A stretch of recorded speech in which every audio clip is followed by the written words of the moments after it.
Привет, друзья! Это Александр Родин, практикующий психолог. Сегодня речь про Карлоса Кастанеду.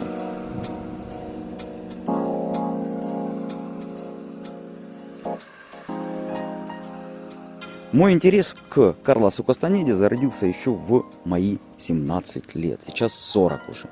И все это время этот интерес оставался. Он заставил меня, так сказать, принудил меня прочитать все книги Кастанеды, и где-то, наверное, половину из всего, что я прочитал, еще перечитать, переосмыслить, а также прочитать ряд книг, которые про Карлоса Кастанеду, а потом еще и съездить на несколько тренингов, которые посвящены состояниям или техникам Карлоса Кастанеды, а потом еще и самостоятельно практиковать и проходить некий внутренний путь, когнитивный путь какой-то, изменять себя в соответствии со взглядами Кастанеды, с советами Дона Хуана, применять это к себе в своей жизни, анализировать, местами убеждаться в том, что его рекомендации и его опыт действительно для меня оказывается важным, даже не столько в короткий момент какой-то, но на дистанции. То есть понимаешь, что вот это рассуждение его было действительно существенным, и вот теперь, спустя год, два, три, ты убеждаешься, что да, действительно так. Ну и постепенно перейдем к конкретике. В данном выпуске я замешаю информацию о Карлосе Кастанеде с когнитивно-поведенческой терапией, юнговским психоанализом, экзистенциальной психологией и постараюсь и разъяснить, что в принципе Кастанеда это не столько мистицизм и эзотерика, сколько сводник очень толковых рекомендаций и правил, рассуждений, собранный в одну достаточно емкую, но при этом структуризированную и последовательную систему взглядов, и которая, в общем-то, называется «Путь воина», а по большому счету это путь каждого из нас.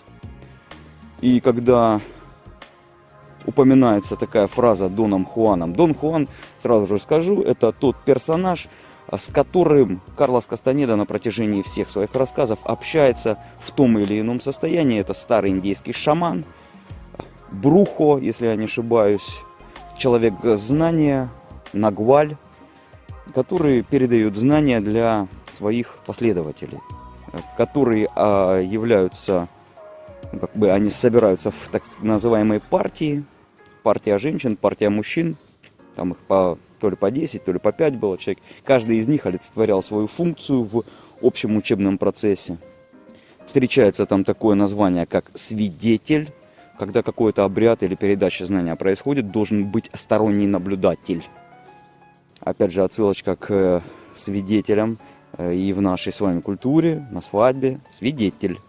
Духовная такая вот есть в этом деле функция. Так вот, путь воина.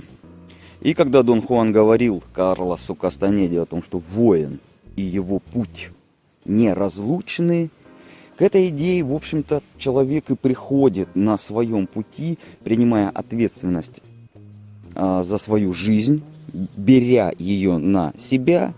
Он понимает, что вот его жизнь теперь действительно его. И в некотором роде те чувства и состояния, которые к нему приходят, он уже наблюдает за этим. И он понимает еще большую целостность его и его жизненного пути. И тогда становится ясна эта фраза: воин и его путь неразлучны. И теперь плавно мы подойдем к бихевиористическому подходу, когнитивно-поведенческому.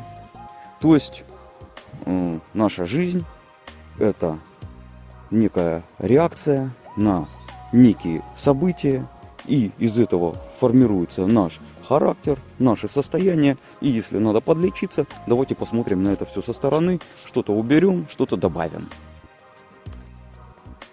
И начнем мы с того, что рекомендовал Дон Хуан Карлосу Кастанеде, настоятельно рекомендовал выполнять походку внимания.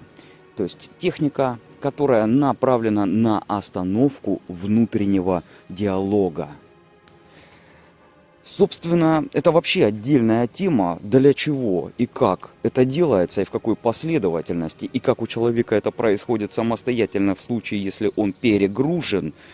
Это тогда диссоциация, дереализация и прочие вот такие вот штуки будут происходить с человеком. И мне иногда пишут на форумах, говорят, вы рассказываете про остановку внутреннего диалога, а как запустить его обратно? Вот.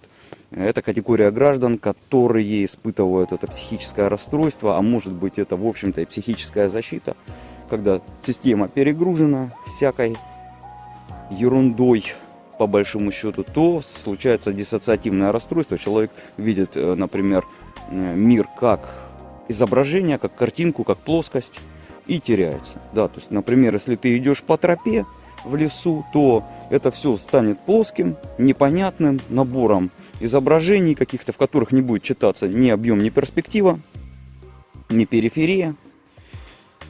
И это человек теряется в этом случае и пишет мне, что вы рассказываете о том, как останавливать, вы рассказываете о том, как запускать. Это вообще отдельная история, друзья. И если у кого-то эта информация откликнулась сейчас, то пишите в личку. Я вам дам ссылку на то, как это вообще происходит, откуда это берется. Более подробные инструкции для того, чтобы с вашей диссоциацией или дереализацией работать предметно и разобраться вообще, откуда она и для чего она вам нужна. Потому что, как правило, эти расстройства, они именно для того, чтобы вы окончательно не съехали с катушек. Как лошадь, которая сама в диких условиях, без всяких погонщиков, она может сама себя загнать до смерти. Вот человек как лошадь, это приблизительно. В отличие от осла, осел упрется и не пойдет никуда, а лошадь может гнать, пока сама не умрет. Вот такие даже бывают у нас дела. И вот человек в свободном своем так называемом пространстве жизненном может сам себя своими мыслями настолько сильно загнать, что уже коньячок и антидепрессанты не помогают и так далее. Мыслей все равно огромная куча. И тут вот мы подходим к самому важному. А у Карлоса Кастанеды, это у Дона Хуана, была только промежуточная точка, но ее нельзя было на пути знания никуда деть, избежать. Это обязательная была практика. Остановка внутреннего диалога. Или же усмирить, обуздать свой ум с его потоком мысли. Потому что до этого момента, пока ты не ухватишь это состояние, а как его можно ухватить и что это значит, чуть позже. Пока ты не ухватишь это состояние, ты все время и будешь этим умом. То есть ты будешь просто существовать в виде набора мыслей, которые многие, если не все, заключают, что я не контролирую эти мысли. Да? Тут говоришь в терапии, вот ты так думаешь, да, тебе как от этого, хорошо или плохо? Плохо, тревога, расстройство и так далее, ужасно вообще. А зачем ты тогда думаешь эти мысли? Да я не специально, они сами. Вот, собственно, такая ситуация происходит в терапии. Так вот, чтобы преодолеть это, необходимо правильным образом и пристально выполнить практику. И даже когда вот эта практика, остановка внутреннего диалога, походка внимания или походка силы, даже когда даешь подробное описание этой практики со всеми инструкциями и так далее, нет. Вот человек, как правило, не выполняет или не может выполнить, или не чувствует достаточно стимула для того, чтобы проделать это все настоятельно. То есть вот если когда я начинал выполнять эту рекомендацию, у меня были вполне себе весомые свои внутренние такие духовные устремления. То есть я увидел в этом смысл, я ездил на тренинги, перечитывал и все больше и больше убеждался, исходя и из буддизма, и из кастанедовского нагуализма, что, как бы там это ни назови, как мистика, эзотерика и так далее, есть одна очень важная вещь. И она плотно сидит в психологии, и психология вся построена практически вокруг этого. Если мы не говорим трансперсональную или какой-то интегральный подход, который идет чуть дальше. Это работа с нашими мыслительными состояниями. Да, вот когда мы, на минуточку, когда мы проходим этот уровень, да, мы выходим уже в чувствительные, эмоциональные познания, интуитивное познание там, и прочее. Там уже интересней. Но первая волна, с которой предстоит сжиться, обуздать ее, это мыслительные состояния. Вот эти автоматически пролетающие в нашем сознании мысли, иногда их еще можно встретить, такое описание, как термин, как руминации, да.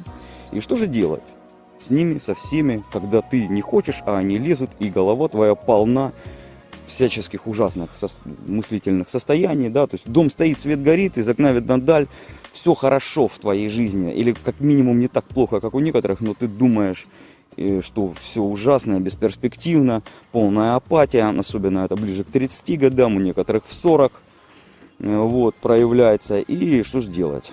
И следом за этим ужасное состояние, психоэмоциональный провал, вот, пожалуйста, это всего лишь первая волна на самом деле, но человек, к большому сожалению, очень сильно держится за это все, потому что я так думаю, что он хочет найти там смысл и считает, что там этот смысл есть.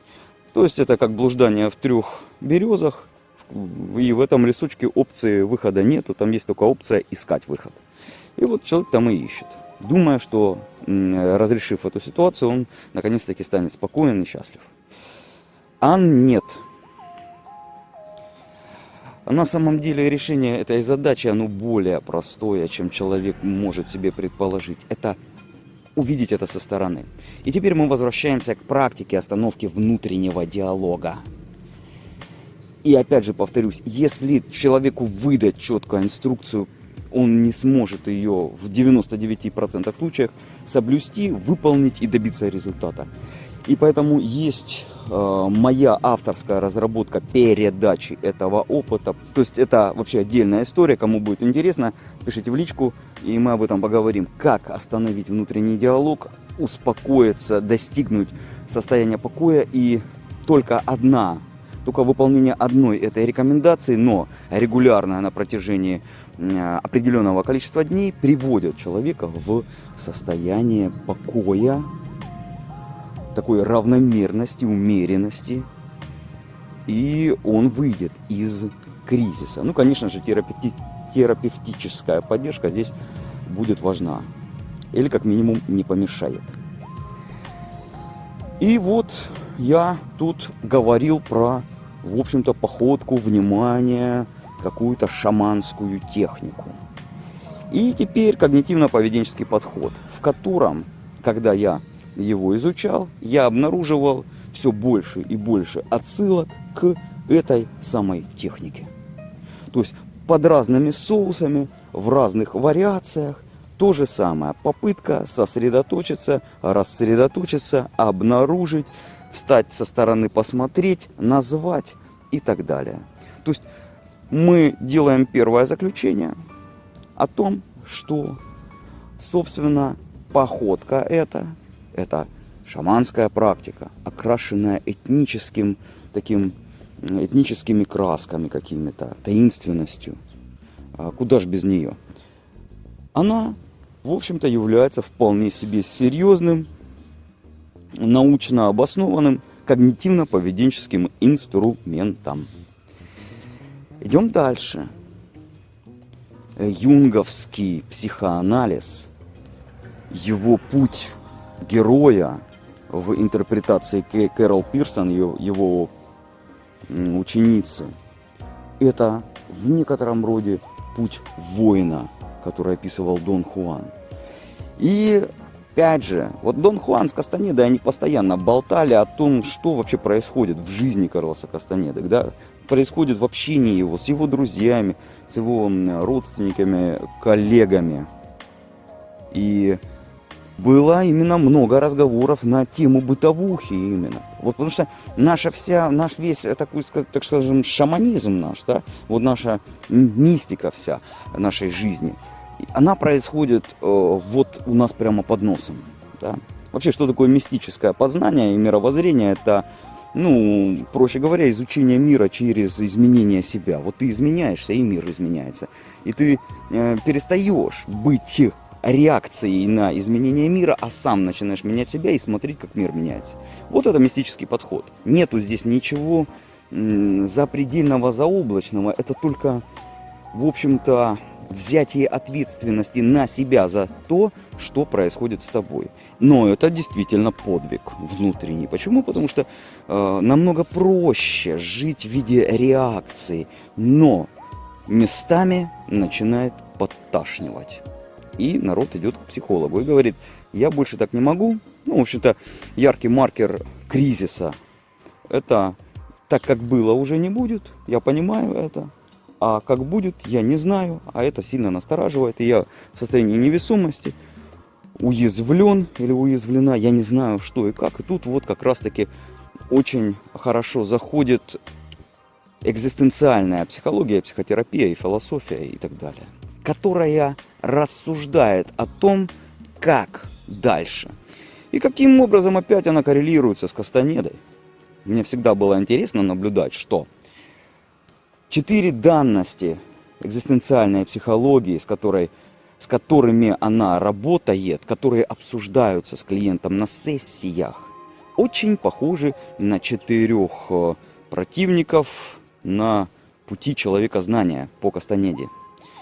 Итак, 4 данности экзистенциальной психологии – это одиночество, ответственность, свобода и смерть. То есть в таких ракурсах человек начинает рассуждать, для него эти вопросы становятся достаточно весомыми и острыми, когда он предстает перед самим собой и пытается понять, как ему жить дальше. 4 воина на пути, точнее 4 врага на пути человекознания по Кастанеде. Если я не ошибаюсь, именно так это называется, 4 врага. То есть там есть 4 других, точнее 3 других врага. Это чувство собственной важности, страх смерти и жалость к себе. Это другое. Но там 4. Речь идет первое о том, что это сначала воин, идущий по пути знания, он встречается... Воин — это по большому счету человек, живущий своей жизнью, устремленный вперед. Это, кстати, опять же, что такое быть воином по Кастанеде. То есть Кастанеда как-то спросил у Дона Хуана: а что такое вообще вот воин, да? И что такое путь знания? И Дон Хуан ему ответил: это, ну, что-то типа того, это способ жить наиболее физически и психически самой здоровой жизнью. Вот так вот. Такой ответ был. Я не дословно, но смысл таков был. Тоже там коротенько так он ответил. То есть это значит жить самой предельно ясной, свободной, здоровой с точки зрения физики и психологии жизнью. Ничего такого с бубнами по полям бегать, вот там нету такого.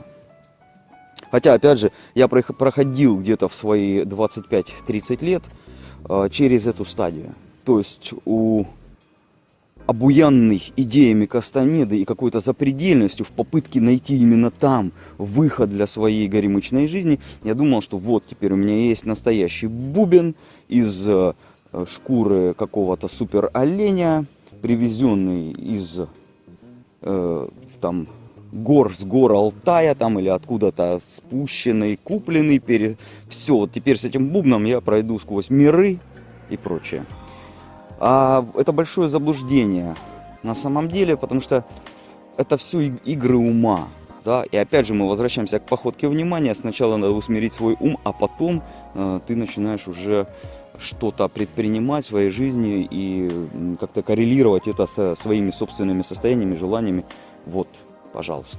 Нету тут никакой особой мистики в этом всем, такой вот запредельный какой-то там, да.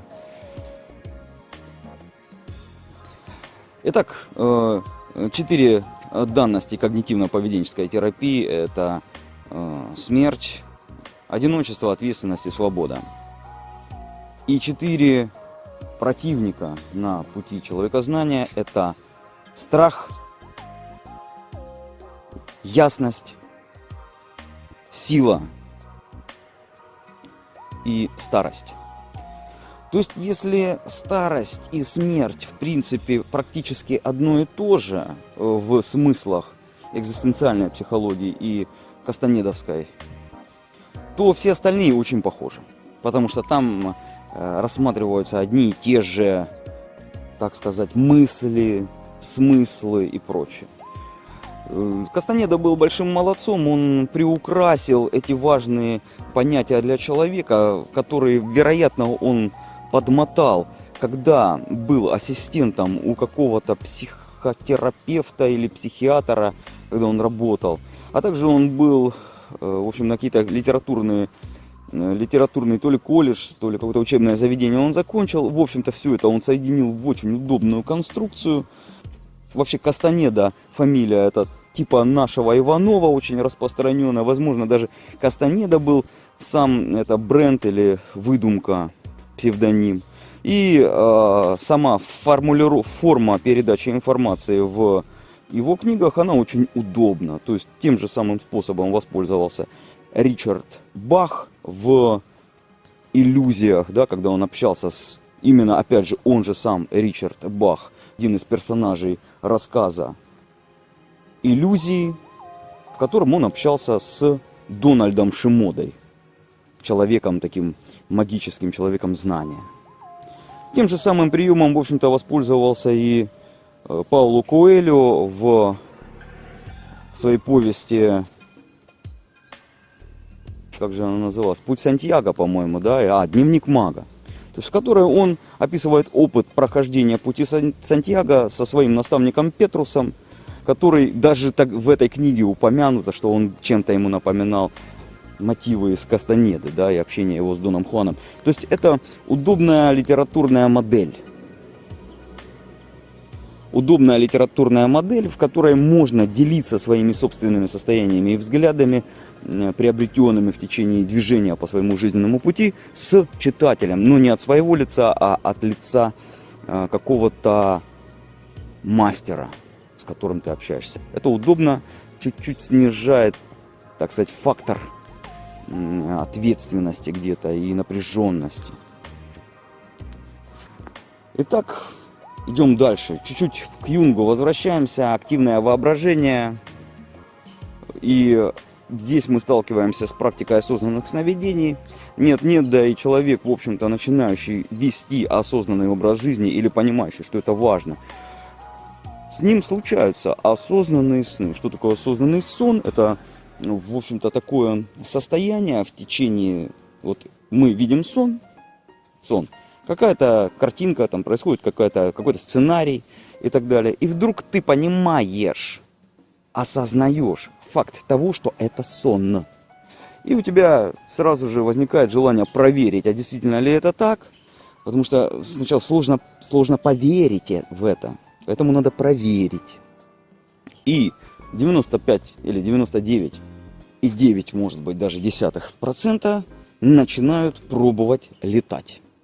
Отрываться от земли. Они начинают игнорировать те, может быть, очень даже сильно важные, якобы в кавычках, вот события, которые происходят в сценарии сна, и начинают там экспериментировать. Что второе все, или многие пытаются сделать, я не скажу. Чтобы наша эта трансляция не была слишком пошлой. Будем в рамках. Так вот, у Карла Густава Юнга многие его взгляды и техники пересекаются с его концепцией активного воображения. То есть, в общем-то, сон наш, да, он является активным воображением, когда мы этот процесс начинаем нет-нет, да и контролировать. Он создается нами активно. И чем больше у человека энергии, а энергия в данном случае это освобожденное внимание и умение управлять этим вниманием, мы уже перестали быть мыслями, да? Мы уже управляем своим вниманием, мы уходим, внимание убираем с мысли и начинаем его направлять на разные другие какие-то элементы. То есть, например, ощущения в теле и даже ощущения за пределами тела, интуитивные вещи, какое-то творческая составляющая, подсознание, откуда мы берем информацию, сочиняя музыку или стихи или так далее, или описывая тот же самый сон. Все это уже вне мыслей, а мыслительный инструмент наш является только инструментом, который переводит эту информацию облачную в язык синтаксический. Да, опять же, возвращаемся к Карлосу Кастанеде. Дон Хуан говорил ему, это знание за пределами синтаксиса. И мы опять находим пересечение современной или уже классической психологии, ее столпов с мистицизмом Кастанеды.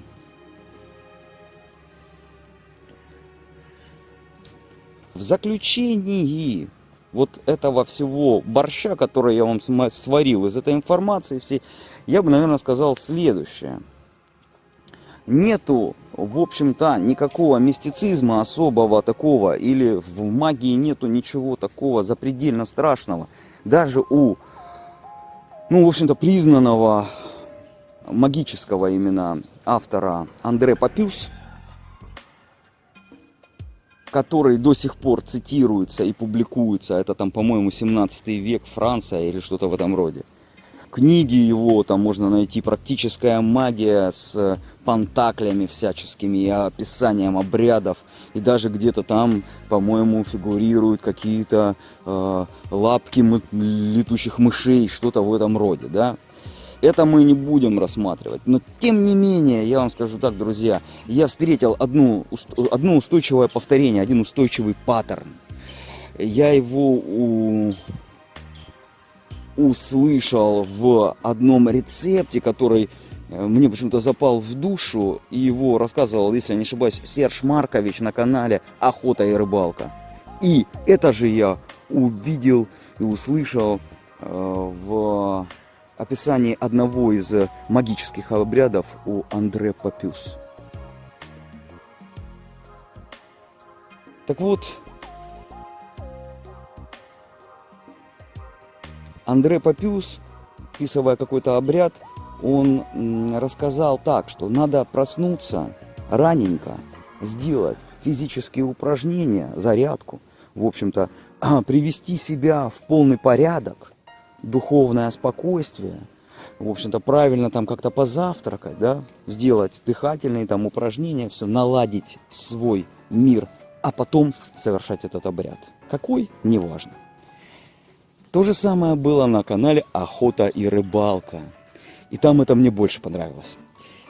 Прежде чем приготовить там какой-то кусок мяса, что, надо проснуться, совершить, опять же, утренние всякие мыльно-рыльные мероприятия, прогуляться вокруг, близ лежащего озера, по пути сочинить небольшой стих, прийти, умыться, вытереть руки теплым махровым полотенцем.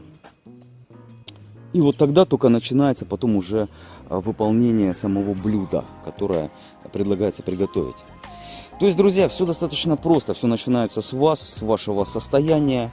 И приведение изначально именно этого состояния себя в норму, это и есть ответ на многие вопросы, а не попытка найти смысл в жизни или в своих обстоятельствах. Все начинается именно с вас. Я думаю, на этой ноте стоит и завершать данный выпуск. С вами был Александр Родин, практикующий психолог. Кому требуется неотложная психологическая помощь, пишите в личку. Телефон мой 8 988 542 0453. Пишите на WhatsApp. Будем рассуждать. Счастливо!